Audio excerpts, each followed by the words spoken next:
nerds, what's up? It's time to get back into Malazan, Book of the Fallen. Malazan. Malazan. I'm gonna probably say it a couple different ways. I've said it so much the word has kind of lost all meaning and now I forget the proper way to say it. Anyway, I just finished Deadhouse Gates like 2 days ago, so I'm very excited to talk to you guys right after finishing about my thoughts. Now, what's interesting about Deadhouse Gates is I had a lot more expectations going into it actually than I did with Gardens of the Moon. Because I talked about Gardens of the Moon so much with y'all, I heard a lot about like, Deadhouse Gates is my favorite in the entire series. And then Chain of Dogs, it's so great. So my expectations were higher going into this one. And I didn't really think much of it at the time, but I do think my experience was a little bit more influenced than normal with those expectations. I kind of felt a lot of pressure to love Deadhouse Gates, which was something I didn't feel with Gardens of the Moon, and then I just ended up loving it. And so I do have to come on here and admit that I did ended up enjoying Gardens of the Moon more than Deadhouse Gates. I struggled with a lot of parts of Deadhouse Gates. However, the ending of this book was so fantastic that it kind of ended up bringing the whole book together for me, but I still had to remember how kind of the first 700 pages felt before that last 150 pages really brought everything back together. I just also felt like slightly less connected to the characters in this one than I did with Gardens. So today we're going to talk about the specific parts I did like, the parts I didn't like, that ending, and of course some of my favorite characters. This will be a spoiler review, so just a warning if you are here and have not read it. See you after the jump. So let's start with what I liked. Now, there was a lot of good parts before the ending, but man, the ending was so good that that's just kind of what I want to talk about the most in this section. I was floored that Coltane and Duiker died like that. Floored. It came out of nowhere for me. I did not see the writing on the wall. I knew people loved Coltane, so I thought it was going to be this like triumphant entry, and so to have it end so dark, I can't even find the words for it. I mean, it sounds weird to say I loved it. I love when I am taken by surprise, and I love when something that's really dark works well for the themes of the rest of the book. And one of the themes I actually marked the most in this book, I never really mark a book a lot, but you'll see I marked 3 pieces. They all ended up kind of having to do with memory. And so for the ending to play so heavily on the idea of history and memory and it being lost and taken, and setting up this idea that Duiker, what he's doing is so important, and for that to be removed was just a really moving way to end the novel, even though I was really angry and frustrated and felt like tearing out my hair as it was happening. Because not only is now the history not going to be written, it's like a false history is going to be written.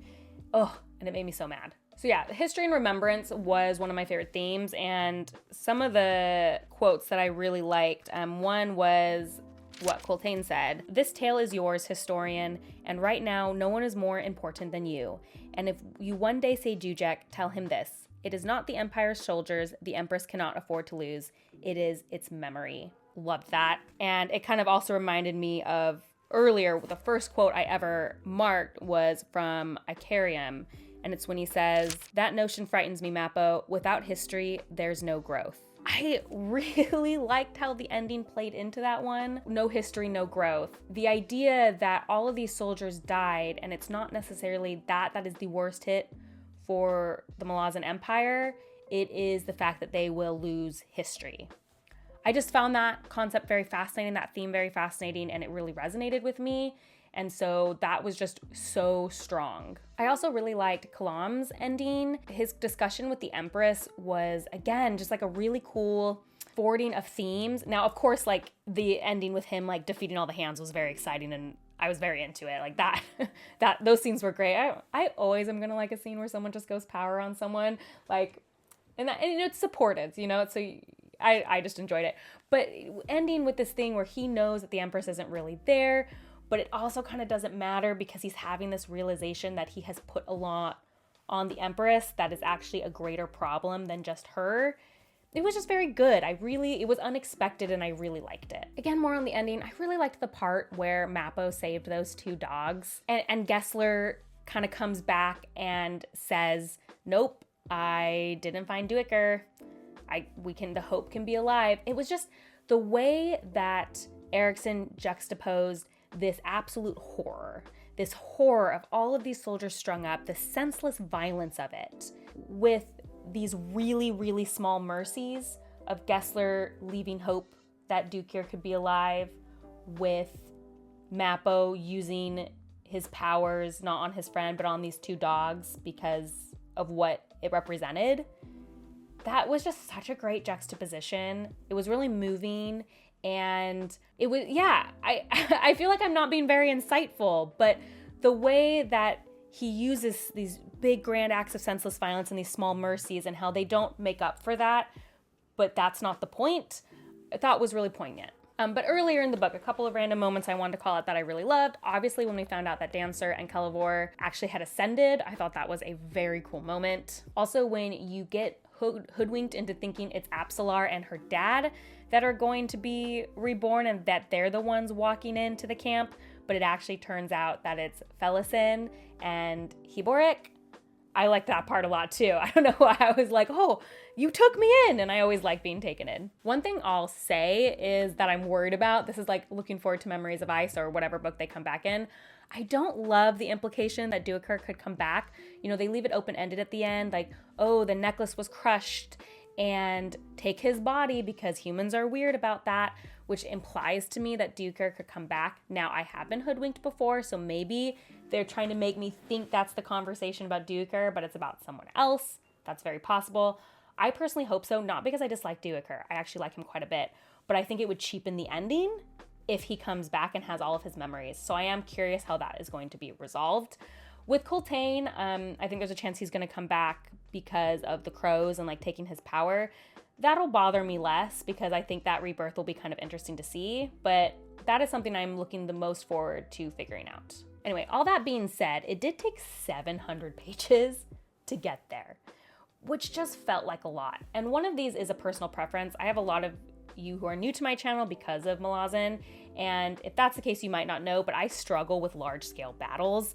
They're just never my favorite part usually. Like, some of them are done well and some I like, but a lot of large-scale battles in a book is very hard for me, and Duikir's and the Chain of Dogs' almost entire storyline was just battle after battle, so that did tend to drag for me, mostly just because of my personal reading preferences. I also had this added pressure that I talked about earlier, like when Chain of Dogs first got explained in the book, I felt so much pressure to like it, and I kept being stressed that I wasn't. I was like, oh, Chain of Dogs, like, it's kind of boring, like, why don't I like it? And I just felt so stressed because everyone loved it so much. Now, you'll have to correct me if I'm wrong. I'm guessing the reason everyone loves Chain of Dogs is because of the way it ends. If that's the case, I'm totally on board. But reading about it wasn't necessarily my favorite part, other than the themes of remembrance, obviously, with Dukir, which I did find fascinating. The other couple things I wanted to talk about that I struggled with was some character stuff, and I first want to talk about Felisin. I understand completely what Erikson was trying to do with her character.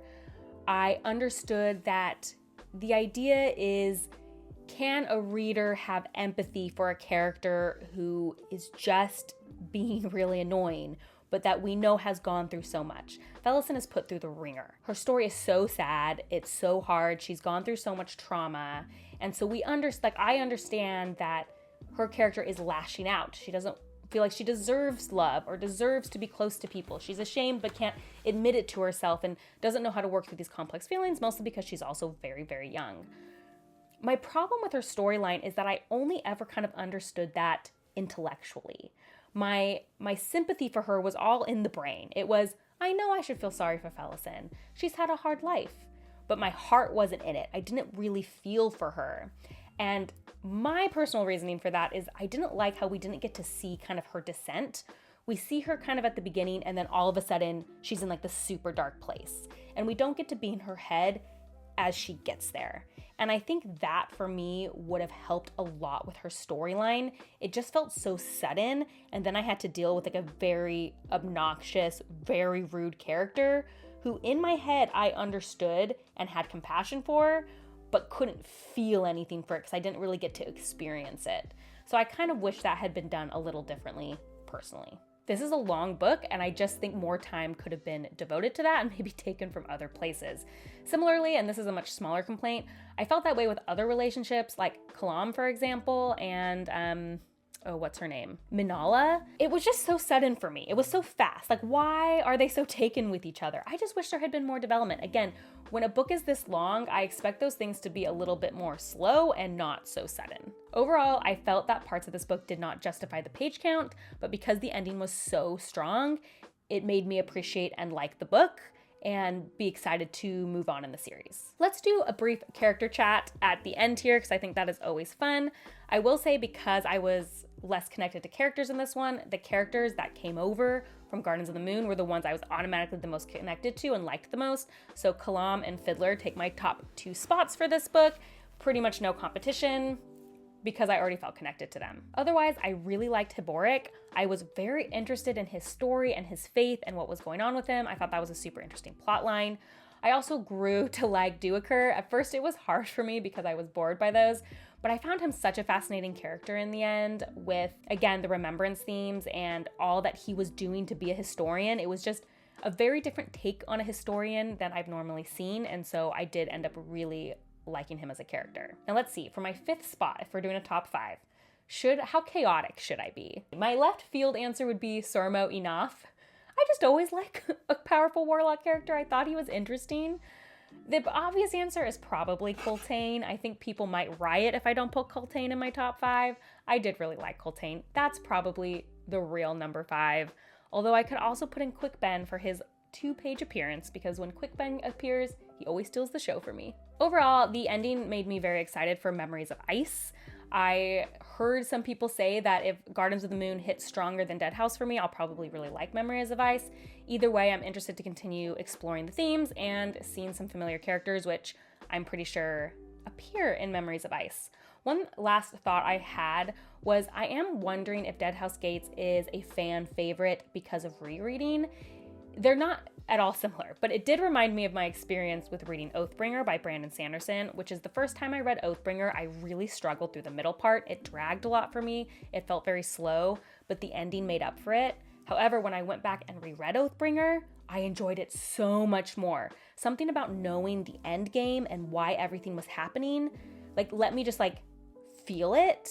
And so even though the element of shock factor would be gone, I wonder if Deadhouse Gates really works on a reread. That's my guess. When you reread it and you actually understand where it's going, more of the details feel gripping. So I'd love to hear your guys' thoughts on that below. Thank you for joining. As always, if you like these kind of videos, please like and subscribe. That is the best way to support me. And subscribe if you want to keep seeing my Malazan journey. I probably will take about a month break, 2-month break before starting Memories of Ice, not because I didn't like Deadhouse Gates, but because they do take me a very long time to read. This one took an entire month, which is extremely unusual for me. They just are a little slower and heavy, so it takes a lot. I don't think I can read it straight back to back, but you can subscribe to look for the Memories of Ice video. And if you want to see what I'm currently reading as well as other nerdy rants, you can check me out on Instagram at bookborn.reviews. I'll see you next time. Bye.